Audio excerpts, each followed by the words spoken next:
welcome to the channel. Today I'm going to be showing you how to make dehydrated chili so you can take on your adventures or even just eat it around the house. Stick around, I think you're going to enjoy it. Jack? Who's that? Who's that? What are you, boys? What are you at? What are you at? What are you at? What are you at? What are you at, Sack? Sack came in when I slammed the table. What's all the commotion, Dad? What's going on here? What's on the go? I don't think you can see him, can you? No, he's out of the frame. Good boy, Sack. So we're here now. I got all the ingredients behind me to make the chili. I'm going to call them secret ingredients, even though you can see them. I'll put the ingredients in the video description. I guess, seeing who you are.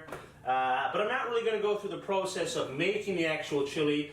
I'm going to get at that at once. I'm going to show you how to dehydrate it, as the video title says. So this is my dehydrator. It's an Excalibur 2400 4-tray model. I picked that puppy up back in the end of 2016 when I was preparing for the Crossing Newfoundland expedition with old Saku. If you haven't seen that series, I'll put the link above here in the corner.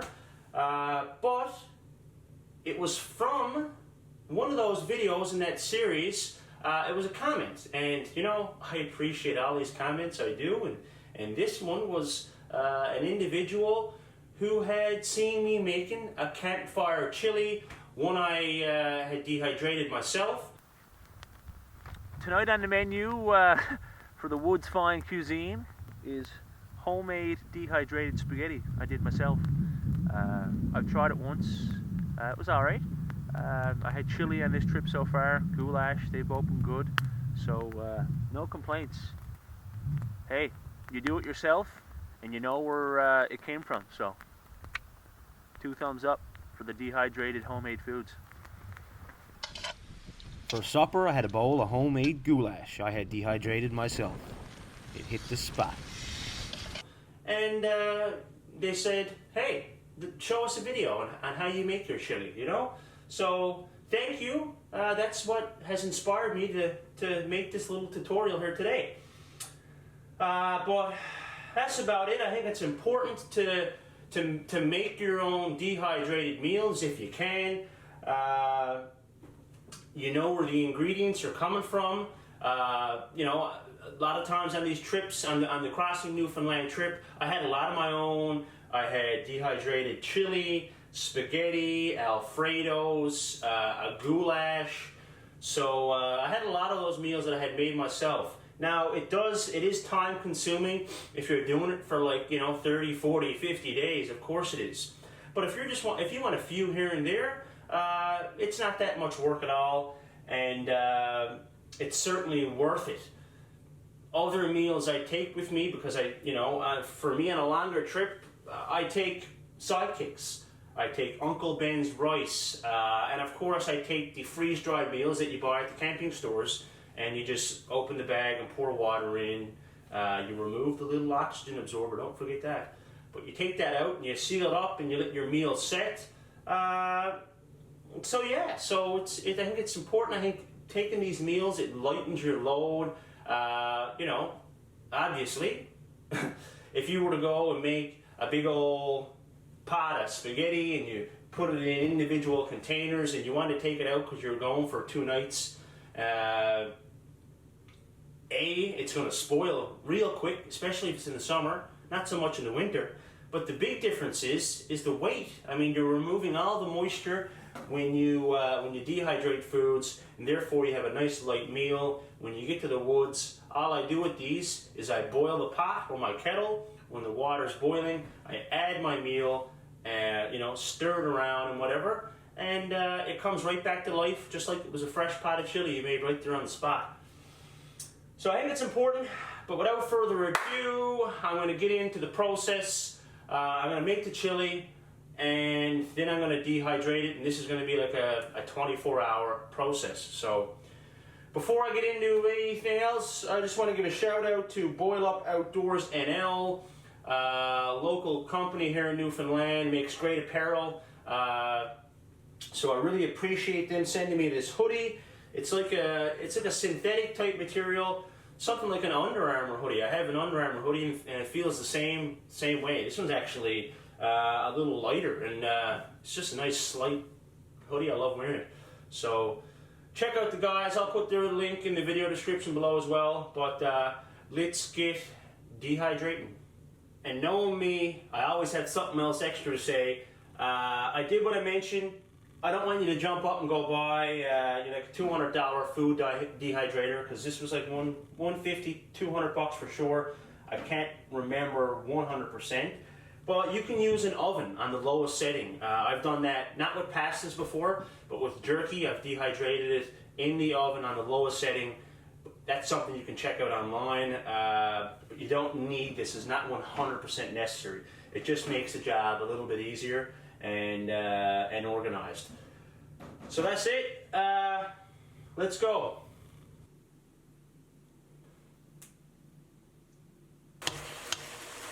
So I just got the ground beef in there now. I had the onion sauteing first.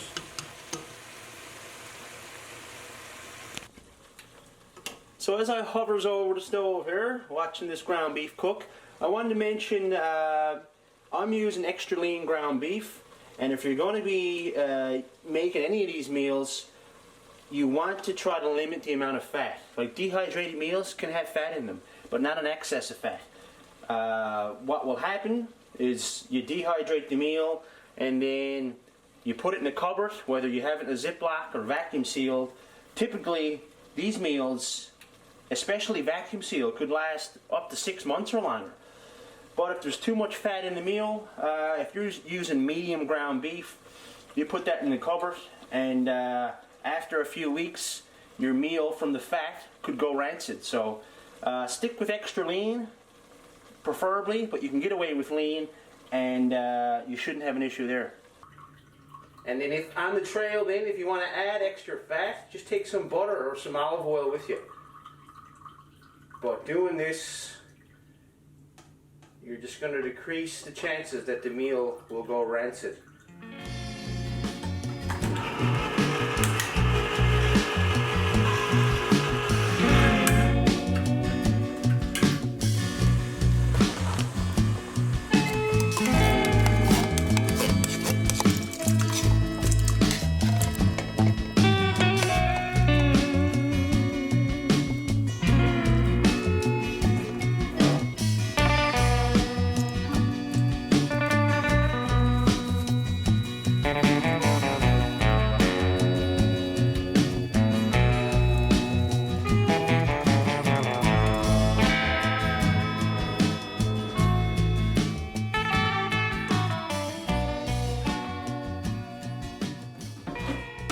Okay, so the chili's just done over there now.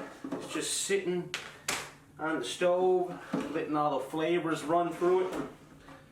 Sometimes I put it in the fridge overnight to really let the flavors leach through, but I'm not going to do that today. I'm going to sit down and dig into a bowl myself shortly. But what I'm going to do now is, these are my 4 trays. They have these little plastic, whatever, mesh screens here. But you don't want to lay the chili directly on them because it's going to stain them and they're hard to clean. I dehydrate fruit as well, and I do that for the trips. And that's another video I could make. But I just lay the fruit directly on these. But with things with tomato sauce especially, I'm going to take this parchment paper and I'm going to cut some squares roughly the same size as the trays. So that's what I'm at now. It's going to take 8 to 12 hours roughly to dehydrate the meals. Arts and crafts in the kitchen, boys and girls. Hey, Sack, buddy. What are you doing? So there we have it, folks. All 4 trays have parchment paper, and overall that's just going to make the cleanup a lot easier. So now I have the chili, the almighty chili. So I'm going to spread it thin. You don't want to spread it thick or it's not going to fully dehydrate. You're going to have moisture in the middle. So spread it thin on your sheets. We'll start with this one. And right now it's like 3:30 in the afternoon or something. So by the time these are done, well, it's 3:30, 4, well, it's going to be probably 1 or 2 o'clock in the morning, so I'm going to be up late tonight, but that's it. I'm a night owl sometimes anyways, no big deal. Lots to be done. So I'm going to spread it out. Each one of these sheets or trays is going to be a meal. That's how I do it anyways. Good sized meal, that's what you want when you're on the trail all day long. Get to camp, starve to death. You want a big meal and you want to be refueled. There's no point in going small. Body needs it. So I got lots of beans in here for good hearty protein.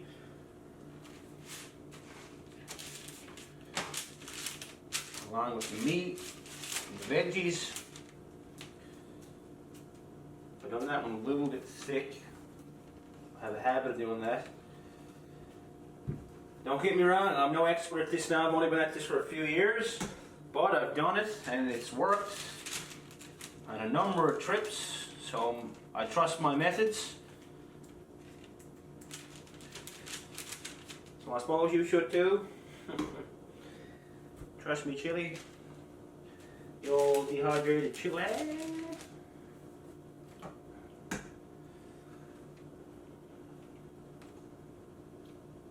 Oh, spilled some.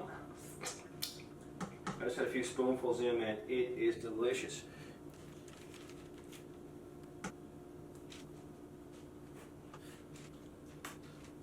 Starved dick just looking at it. Mmm.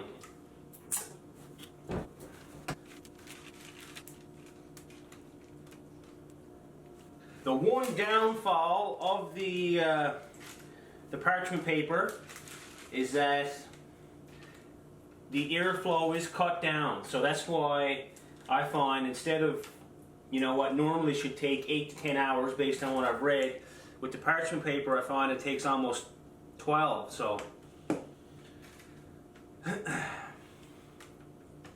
again, looks like it's going to be late night, but I don't want to do this tomorrow. And worst case scenario, come 2 o'clock or so in the morning, if it's not done, 1:32, I'll put it on the lowest setting and take a bit of a snooze and get up like 8 o'clock tomorrow, and you can leave that running all night. There'll be no issues. And you can't really, it's hard to over dry the meals, you know. It only dries out to so much. It dehydrates, and then it just, that's it. You can only dehydrate so much, you know. So it's no harm to leave it in a bit longer, and that way you're sure that there's no moisture left in it either, and it's not going to go bad, and you're not going to get in the middle of the woods and whip out your supper and all of a sudden it's gone bad. So a bit of extra time won't hurt. Anyways, I'm going to stop yapping now. That looks like there's enough on each tray. I'm going to get them into the Excalibur.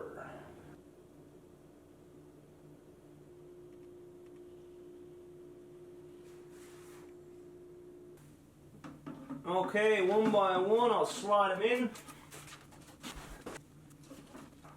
Oh, that piece of parchment paper is too big. That's alright.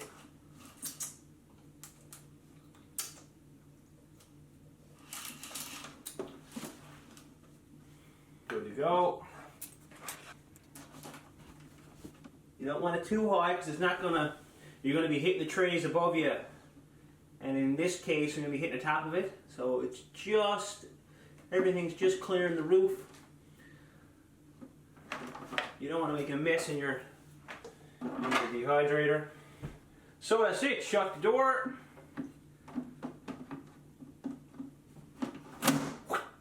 Now I'm going to turn it on.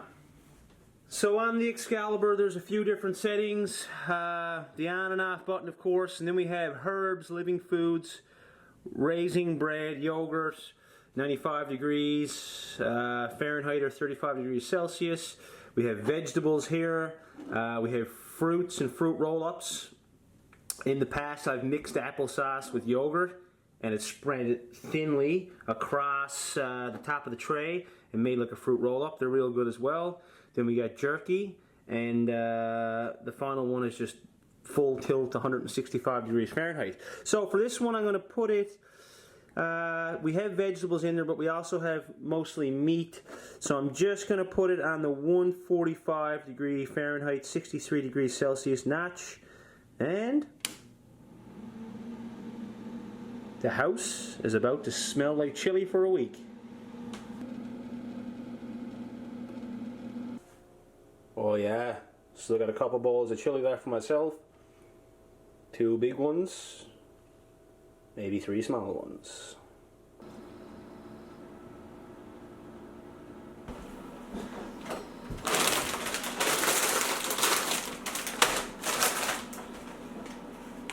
Now it's my turn to have a little nibble. How am I looking? Probably a mess around the house all day.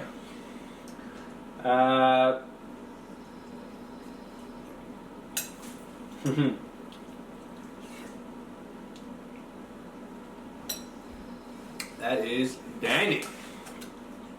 I don't know about you guys, but on my chili, or with my chili, not in the woods of course, because they're just not part of the food list, but here at the house, I like a little bit of cheese on top of my chili with some Tostitos. Real good. That's it now.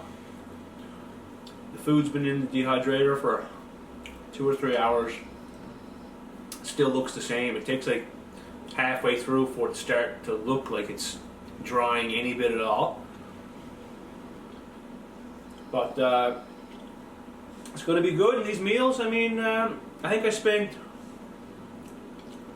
about 35 bucks in ingredients roughly, and I'm going to end up with 4 pretty big meals that are going to be dehydrated. Plus I probably have a good 3 bowls of chili in left in the pot. Well, this one and probably 2 more left.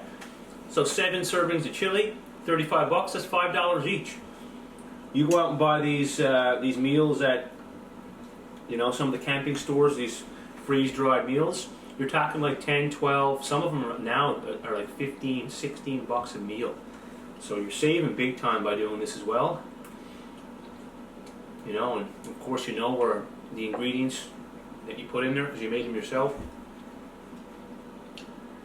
A freeze-dried meal I had in Labrador, I was actually checking out the bag and it expires in like 2040, like 20 years time. I'm like, what do they got in that at all, you know, to make it last that long? Absolutely crazy, because if you dehydrated your own food, it wouldn't last 20 years, unless, you know, I don't know. I don't think it would, unless you froze it. I have no idea. Tell me. I don't think it would last that long, not even close. I think the longest you get out of your own meals is probably a year or so, depending on what it was and how you stored it. But I'm not 100% sure. Anyways, doing it this way is good bang for your buck, and it's delicious. So, cheers to the chili and my weak glass of water. I would have preferred a beer with this chili, but I don't have one, so that's it. Life goes on. Beautiful summer's day out there. Actually, it's kind of overcast now, but it's warm, and I'm waiting on a chili, so I'll get back to you, I don't know, later on in the process. Thank you. The whole house smells like chili. You.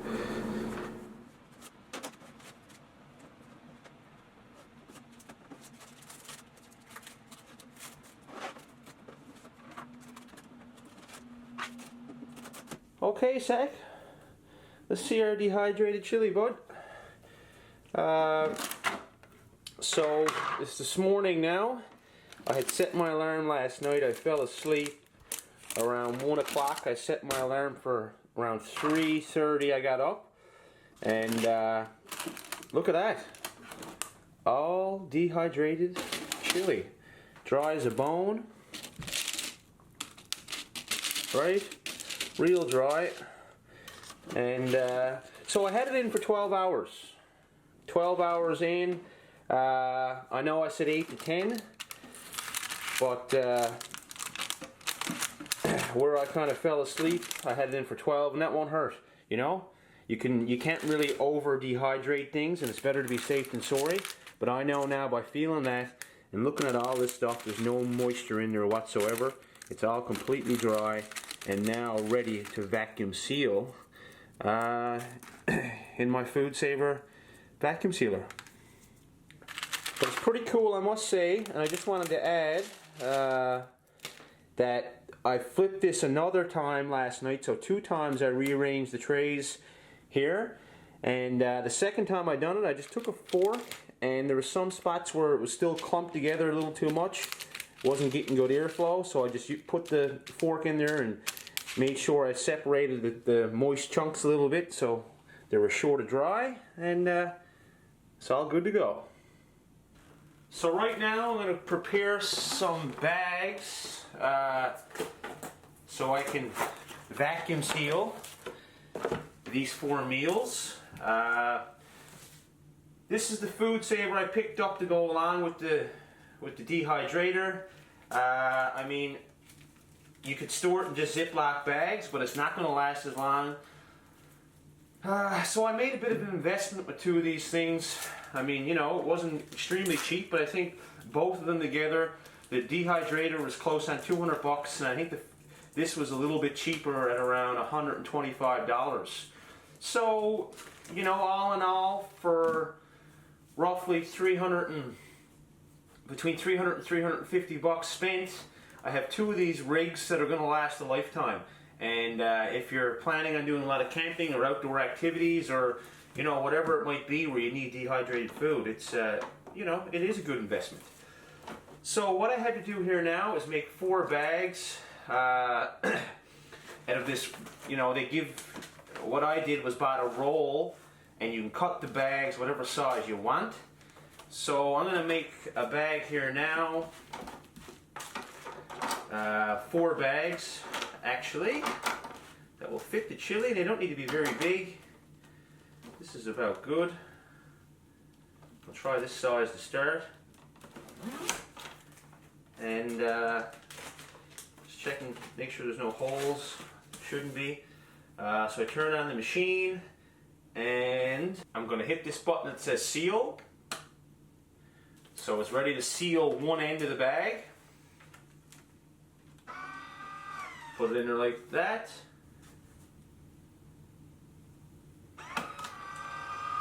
So there you go. After about, you know, 7 or 8 seconds, one end is sealed. So now what I can do is take one of the chilies out, and I don't know if I cut that bag a little bit too small. You see now.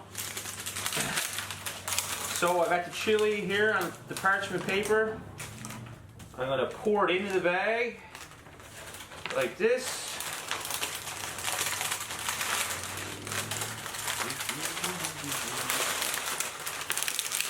The first step. I suppose you can see that. I got the camera set up right to it. Okay. Make sure I get every piece in there, because every bit of energy counts on the trail. So now that I got it in there, it's in some clumpy pieces. So I'm gonna crunch it up a little bit. Oh yeah, that bag's a good size. Crunch it up, just so it'll all fit in there a little better.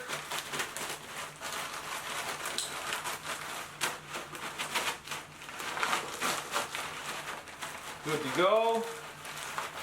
And I actually could have probably made the bag a little bit smaller. But you want to allow some room. So now it's in vacuum seal mode. I'm going to tuck it in like this. You want to allow a little bit of room here in the front, maybe a couple inches, because you got to stick it in a little bit until it activates the vacuum sealer. And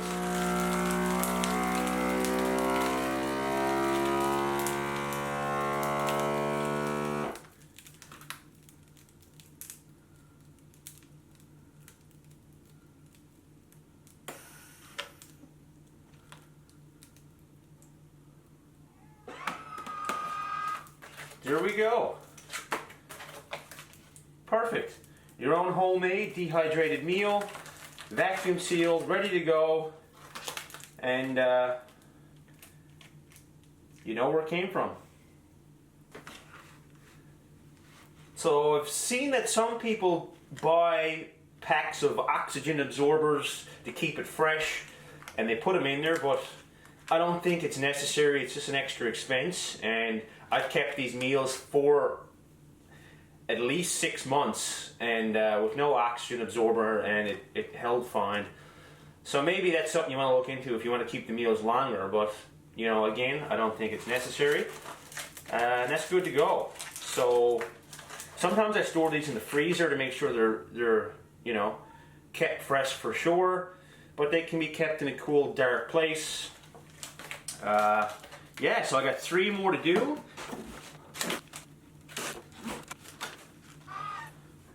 So I actually got a couple bowls of chili left in the fridge there, so I'll probably have another one today for supper.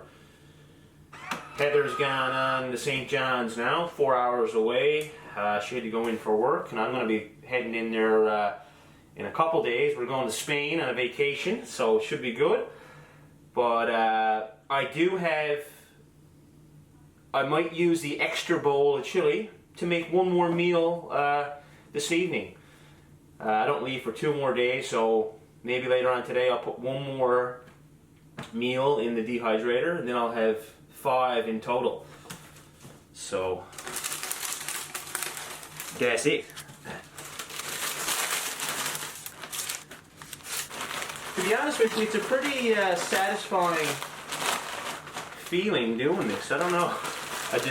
To make the chili and then to dry it and to vacuum seal it yourself and then eat it on the trail.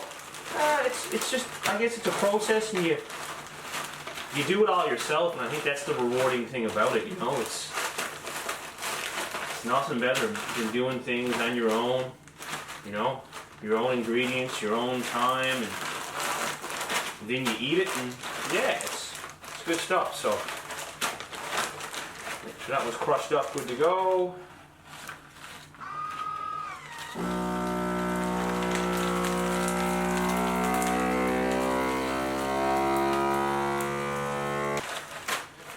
So we got number 3 here.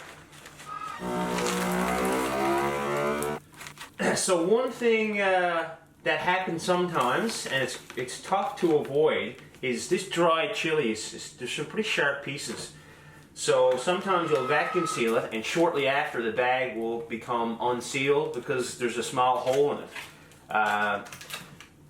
One solution which I've used to solve that problem was first putting the chili inside a small Ziploc bag, cutting the zip top off it, and then putting that into here. So basically you're double bagging it. Now I don't really like doing that because you're using a lot of plastic, not good for the environment, yada yada. But that's it. But these ones seem to be holding up well right now, so no issues so far. But I'm after putting these in the freezer and then looking at them like 2 weeks later, and they have, the air has, you know, there's been a hole, there's been a leak, and the bag gets loose. So you had to do them again. So that's one issue with this, with the vacuum seal, and I guess it's kind of hard to avoid. Like, there's some of these pieces of chili are pretty sharp, you know, it's pretty hard stuff. But that's it, not much you can do about it.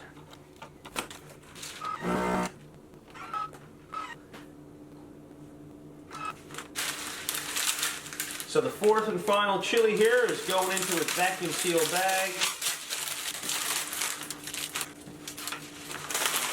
It's a beautiful summer's day out there now, starting here in Newfoundland. Again, it's early July now, guys. That's when I'm making this video, but you're probably not going to see it until late July, as I'm just making a few videos to have in the bank as I'm gone to Europe, over to Spain, as I was saying. So, but it's a beautiful day out there, and after I do this, I'm going to take old Saku boy for a little hike. Hey, Sak.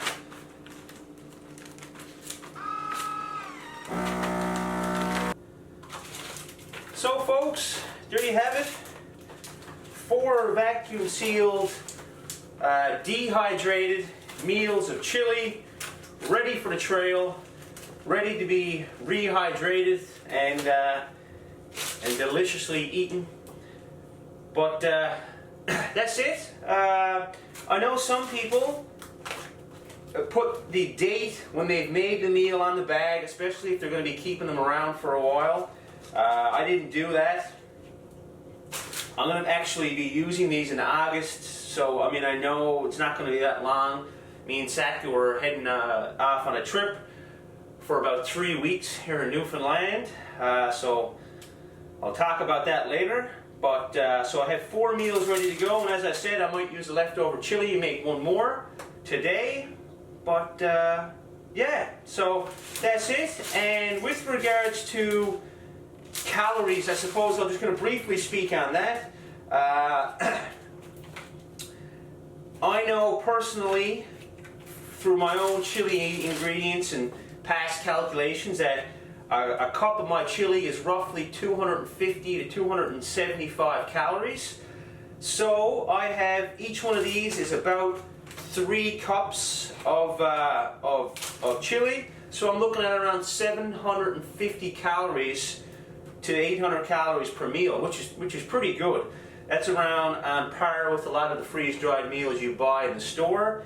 On top of that, I'll add in a couple tablespoons of olive oil, which is roughly 120 calories each. And that will put each one of these suppers in the 1,000 calorie range, which is you know, what you need after a long day on the trail or paddling or whatever it might be. So that's that. I can go into lots of details on this stuff, but I think this is a good start. I think this will help you, hopefully, you know, into dehydrating your own meals and pastas or whatever it might be, and how to vacuum seal it. But that's it. I hope you enjoyed this video. As always, if you enjoyed it, please hammer the like button below. Share it with your friends who are also into this stuff. And subscribe to my channel if you already haven't. But for now, it's time to say goodbye. We'll catch you in the next video. Take care, folks.